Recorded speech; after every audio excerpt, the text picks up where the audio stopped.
Dr. Archana, have you joined?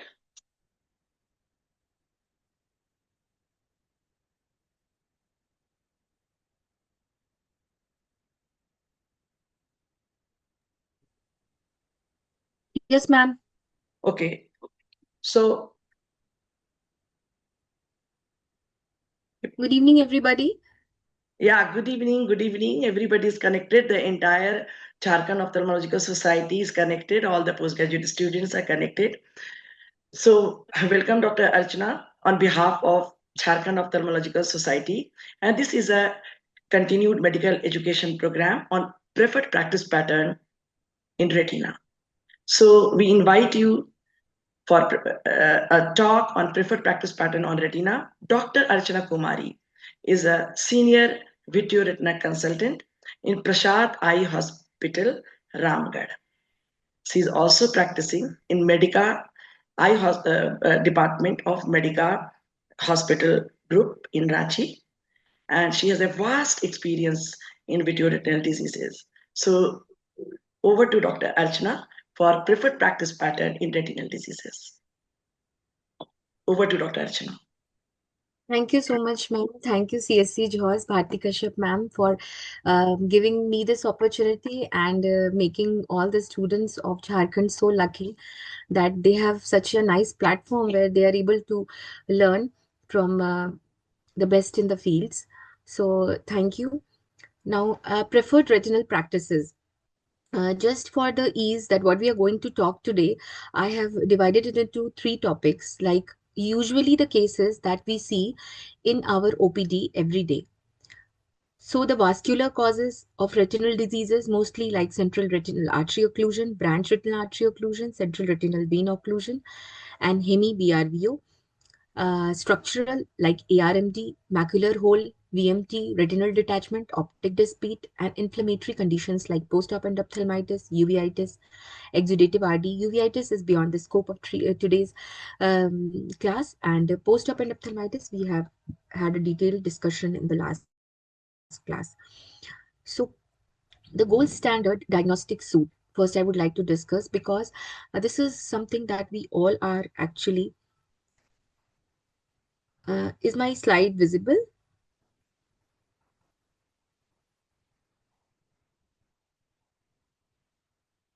Hello?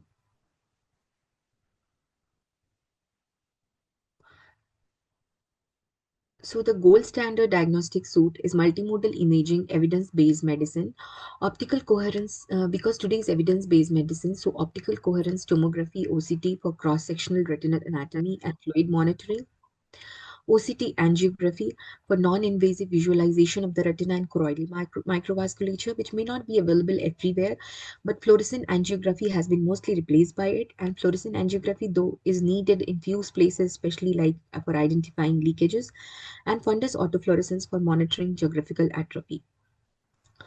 So coming on to the vein occlusions, what we commonly see in our OPD is central retinal vein occlusion, branch retinal vein occlusion, or hemiretinal vein occlusion. So for vein occlusions, the most important thing we have to keep in mind is to investigate these patients for the cause of vein occlusion. And the routine investigation in these cases would be complete hemogram, lipid profile, BTCT, urea creatinine to rule out any kidney disease, RBS, and ECG. But for young patients, we also do homocysteine, and hypercoagulable state should be ruled out.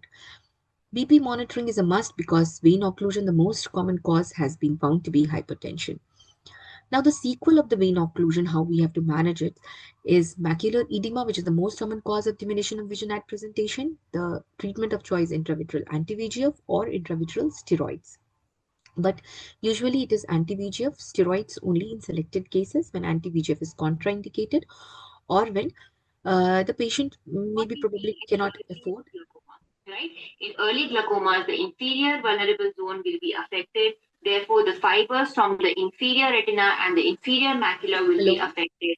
And therefore, in the early hello. part of the glaucoma, in the macular scan, we are going to see inferior defects. Okay, and this is what is shown over here in the thickness map, which is taken from a macular scan of a Hello, patient. We can see that the red part is actually the normal thickness, right? So I hello. don't. Is there anyone to help?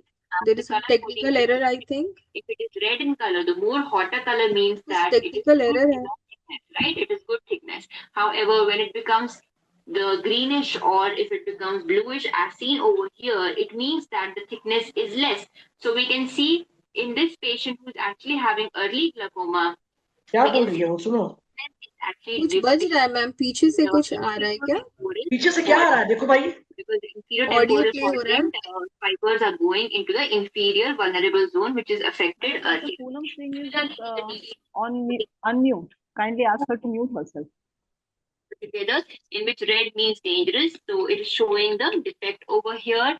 And similarly in this quadrant map also we can see this area in red, which means that there is a thinning of the ganglion cell layer in the inferior temporal quadrant, right? So understanding this topography of the ganglion cell layer and how they are going and inserting into the disc and what is meant by the inferior vulnerable zone was important to understand why there are earlier defects which are detected on the macular scan, right? Now, the macular vulnerability zone is nothing but some of the fibers which I told you coming from the lower macula, they were going into the inferior temporal area, and that area actually consists of the macular vulnerable zone. Now, after we have the basic understanding of the three testing protocols or the three types of analysis of the OCT in glaucoma, these are the types of scans that we actually get. So the first over here is the RNFL or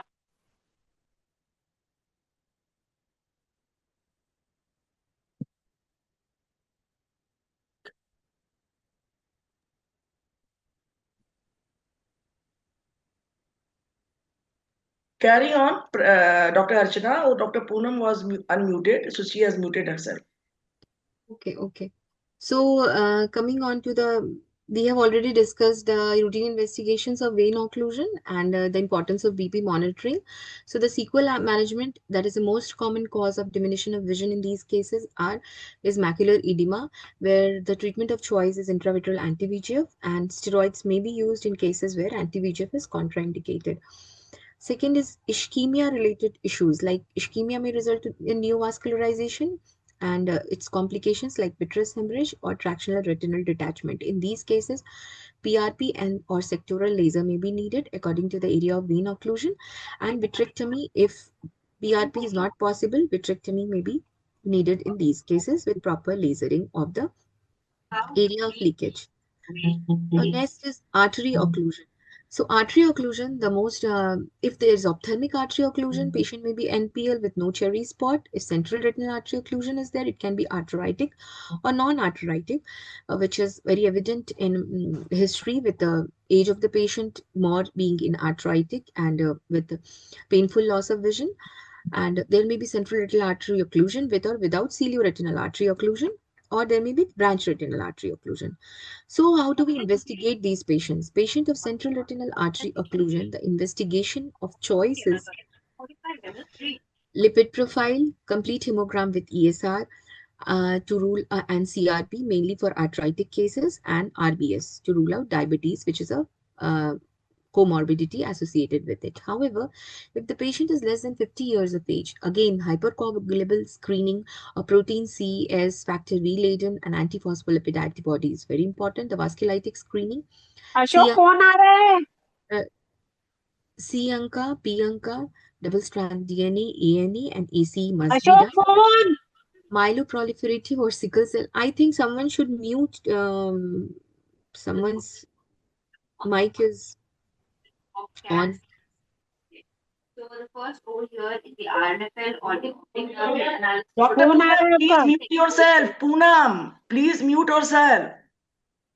The components of the scan and how to read the scan very easily. Now I let us think you start call by and reading tell the her. printout of velocity which is showing.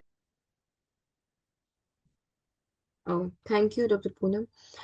So it can be the other investigations, less than 50 years, hypercoagulable screening, vasculitic screening, myeloproliferative or sickle cell disease. If suspected, peripheral blood film should be done, and cardiac causes must be excluded in these cases because embolus, atherosclerosis, or valvular disorders may be a cause. So ECG, echocardiography, and even carotid Doppler may be needed. So a cardiac consultation must be given. BP monitoring again is very important, and good control of blood pressure. Smoking is a very important risk factor, and patients should be inquired about it and asked to restrict it.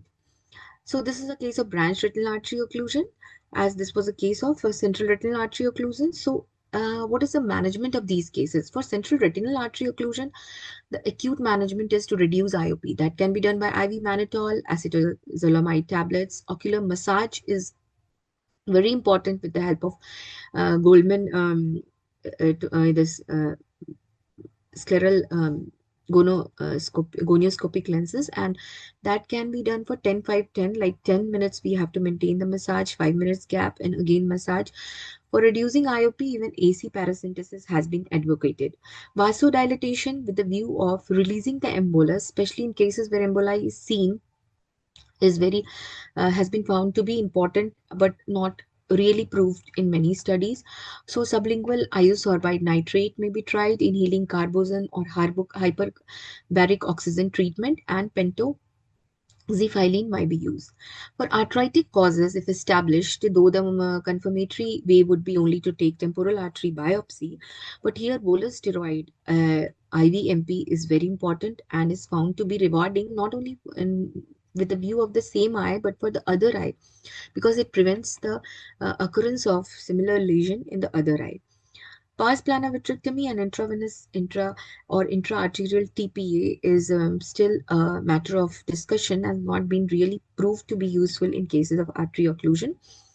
So, to treat the sequel, again, if there is ischemia, there is chances of neovascularization, TRD, vitreous hemorrhage. So, if untreated, so pan-retinal photocoagulation is very important in these cases, and if the complication occurs, vitrectomy.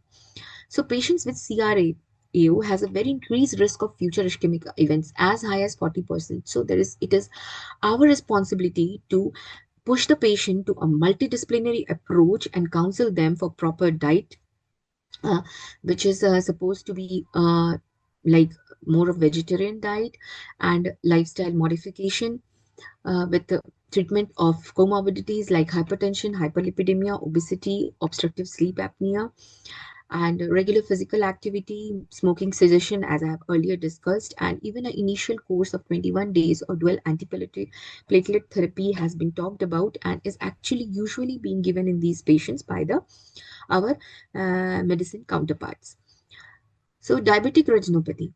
The next one is diabetic retinopathy. So I'll go very short in this because it is definitely a very large topic. So diabetic retinopathy, the vision threatening cause is either diabetic macular edema or proliferative diabetic retinopathy. Its complications like vitreous hemorrhage or TRD. So the investigation in all these cases are, all the diabetic retinopathy patients, is hemoglobin, because anemia aggravates it, lipid profile, because hyperlipidemia precipitates it, urea creatinine, because it is directly related to the health of our kidney, HbA1c, fasting, and BP. BP monitoring must be advocated to the patient, and lifestyle modification is to be always mentioned. So in diabetic macular edema, if there is clinically significant macular edema, intravitreal anti-VEGF is the treatment of choice, and the whole mire of anti-VEGFs we have, including ranibizumab, brolucizumab, aflibercept, faricimab, and off-label bevacizumab. Intravitreal triamcinolone acetonide is also used in few cases, especially those which are recalcitrant or having large cysts, or sometimes in pseudophakic patients who are actually having financial restrictions. So intravitreal Ozurdex is a very important one, especially if these patients need multiple frequent injections. But the side effects like increase in IOP and cataract formation should be kept in mind, and regular monitoring must be stressed to the patient. So for non-central macular edema, there is a lot of questions, because non-central macular edema, if there is focal leakage, we can go for focal laser, and it should be preferably FFA guided. If not so, better go for observation, but it becomes a bone in the neck if the patient is not having a very good systemic control. So these patients should be very closely monitored and may need anti-VEGF if they convert to center involving macular edema, or if there is a pre-cataract surgery condition where we expect that this non-central macular edema will be converted to central involving macular edema. For proliferative diabetic retinopathy, as we all know, the gold standard is pan-retinal photocoagulation, and this must be done for patients of all the patients of PDR. And for severe NPDR also, where other eyes PDR, there is poor follow-up of the patient is expected, there is worsening systemic conditions, or in case of pregnancy. Intravitreal anti-VEGF, as in shown in protocol S, has been also found to be very effective in these patients, but it needs a very close follow-up, and the patient should have a very good systemic control, because most of these patients otherwise would need regular anti-VEGF injections or later or sooner pan-retinal photocoagulation. So the next option is intravitreal steroid triamcinolone acetonide or DEXA implant. And this is very important to note that these have a big role to play, especially when we expect crunch because of huge TRD. So it avoids the crunch phenomenon in nephropathy patients where anti-VEGFs are contraindicated, or in recalcitrant DME where either frequent injections, or in patients where frequent anti-VEGF injections are needed. Finally, PDR cases, we may need pars plana vitrectomy for non-resolving vitreous hemorrhage or TRD involving the macula, and they may be done with or without pre-op anti-VEGFs. Now, moving on to age-related macular degeneration, just to have an OPD approach to it, let's have a look into its classification. So if there is drusen, which is less than 63 micron in size, it is in Eretz classification, it was no disease or early stage. But if the size is between 63 to 125, here the role of treatment starts, and it was early or intermediate. And if it is more than 125, it is definitely intermediate. AMD and neovascular or geographical atrophy was taken into advanced AMD. So for ARMD, because it is a disease which doesn't give us much of possibility of improvement, especially in geographical atrophy, so it's better to go for prevention, and modifiable risk factors are the one that should be pinned. So they are smoking, hypertension, diet, um, and exercise. This should be stressed to the patients, and they have talked about special, Mediterranean diet, which is rich in green leafy vegetables. The point is that the diet should be rich in antioxidants. So if we go by the rule, the early AMD go only for observation. For intermediate AMD, antioxidants according to AREDS 2 supplements is to be used, and they include formulations which have vitamin C, vitamin E, zinc, copper, lutein, and zeaxanthin, and they have been found to reduce the 5-year risk factor to advanced stage by 25%. Now coming on to management of geographical atrophy, this was not a topic which was being talked about earlier before 2023, but now there has been a paradigm shift in after 23, and the entire thing has changed from no treatment to progression slowing. So where we were saying that we can't help the patient, we are now talking about slowing the progression. So we have two FDA approved complement inhibitors for this. They are pegcetacoplan and Evency Captad Pegol, and both of these are complement inhibitors of 3 and 5 respectively. The point is that though they slow the rate of progression of the lesion, but they don't improve vision, and at the same time they carry a risk of conversion to wet AMD, which is still a matter of study. So if we have neovascular or wet AMD, in fact, we are on a safer side because it is curable to an extent, and if not curable, actually we can cause symptomatic relief to the patient. So intravitreal anti-VEGF injection is the treatment of choice here. Again, the whole MAD that we have, and the treatment regimen is very important here, because now only Prorinata, that is PRN, is not being talked about. Mostly it is being preferred to go for treat and extend regime, because here we do a preferred proactive approach which minimizes the treatment burden while preventing the recurrence in the patient. So now very unique but very commonly seen, unique in the sense of management and commonly seen in our OPD, is optic disc pit. So these patients, if they have good vision, trust me, it is an incidental finding and does not need any treatment by literature. So if these patients have poor vision, again, they may spontaneously resolve in 25% cases, but we have to intervene these patients. We should not wait, because progression will either it will progress, or even if it resolves with a vision loss. So for optic disc pit, we can go either for laser alone. So what is the most important thing that I would like to point here is that in all these cases of optic disc pit, uh, any treatment will really take a long time for improvement of the intraretinal or subretinal fluid which is seeping from the optic disc. So we have to be very patient while treating this. So if we are doing laser, we should not just resort to other treatment within 6 months. At least a waiting time of 6 months should be used, in fact, for any treatment that we resort to. So the options are laser alone, gas with or without lasers, macular buckle, which should be done at very expert hands, and vitrectomy with laser and ILMP is very commonly being done. Even scleral plug and ILM plugs have been used. Fibrin glue and autologous serum has been used. So vitreomacular traction.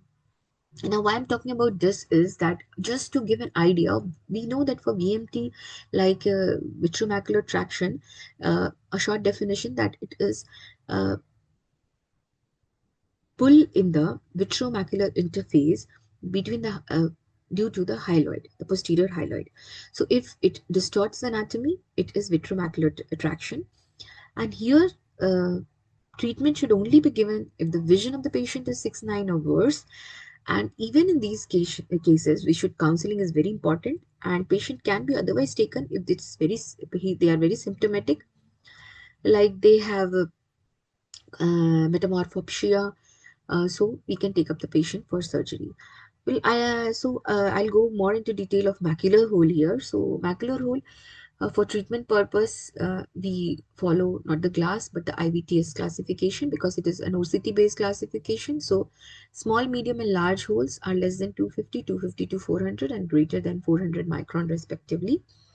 OCT is used for prognostication and intervention, and so a pre-op checklist is very important, because we have to measure the minimum linear diameter, because it is inversely proportional to the outcomes, and check for the presence of epiretinal membrane, because if epiretinal membrane is there, then it intra-op poor staining is expected, and again ILMP may be needed after restaining. And evaluate the whole form factor, because this again is found to be the most important for predicting the closure of the hole.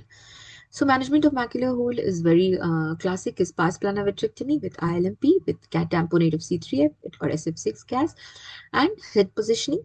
Again, all of these are topic of discussion, because many surgeons and many studies have shown that air itself is good enough, head positioning is not needed. But for exams and for PGs, it is important to do head positioning. So management of micro. So do we?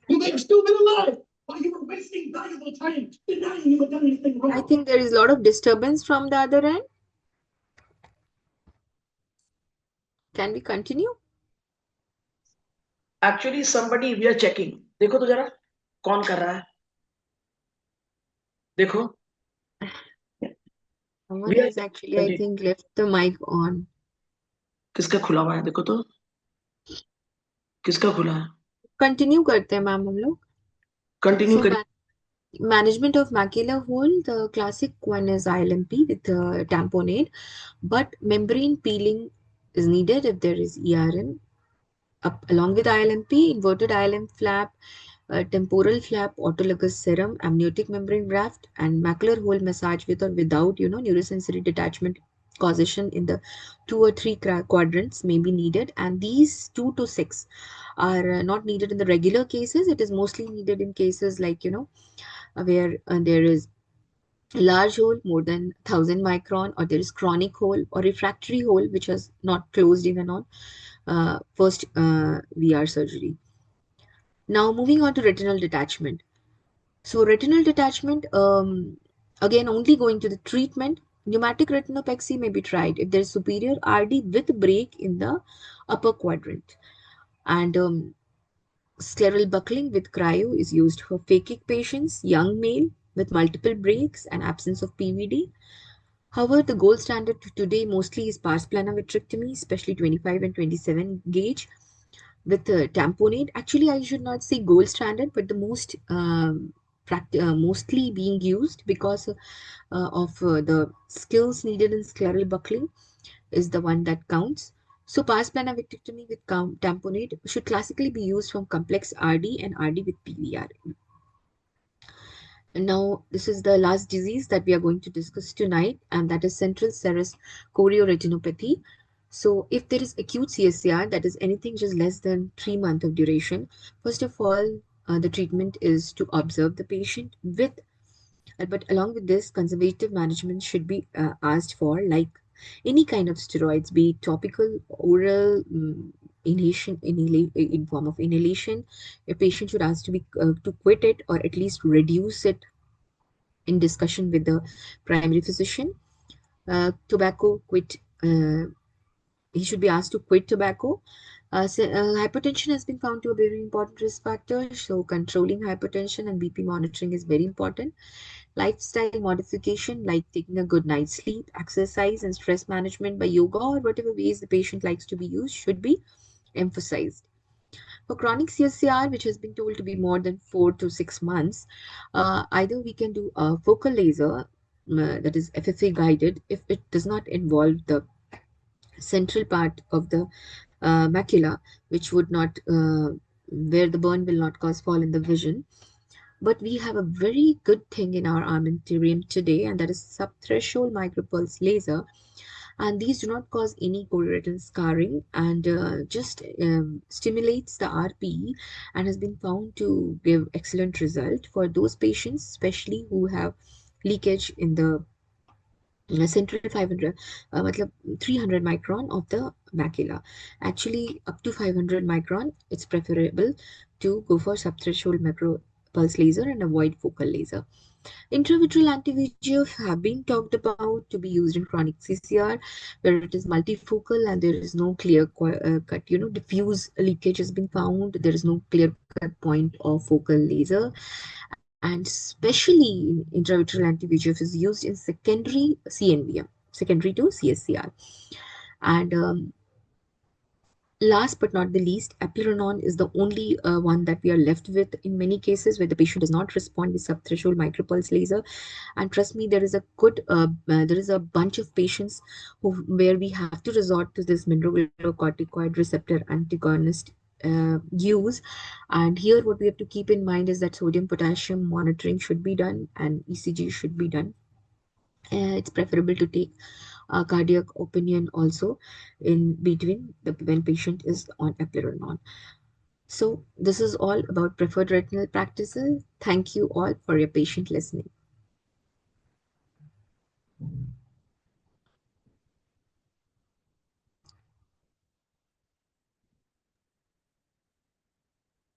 Thank you very much on behalf of Jharkhand Ophthalmological Society.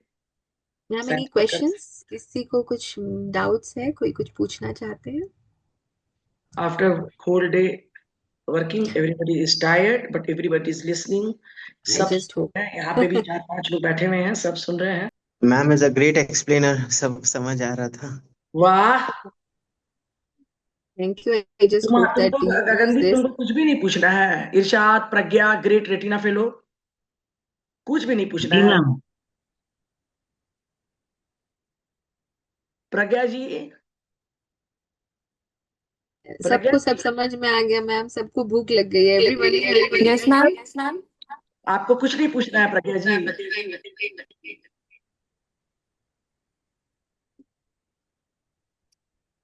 ठीक है, thank you so much on behalf of Jharkhand Ophthalmological Society for providing such a nice preferred practice pattern talk, and very lengthy, and you also were very tired after a day long work, but you did it with 2 small children. Thank you very much. Thank you. Thank you. Thank you.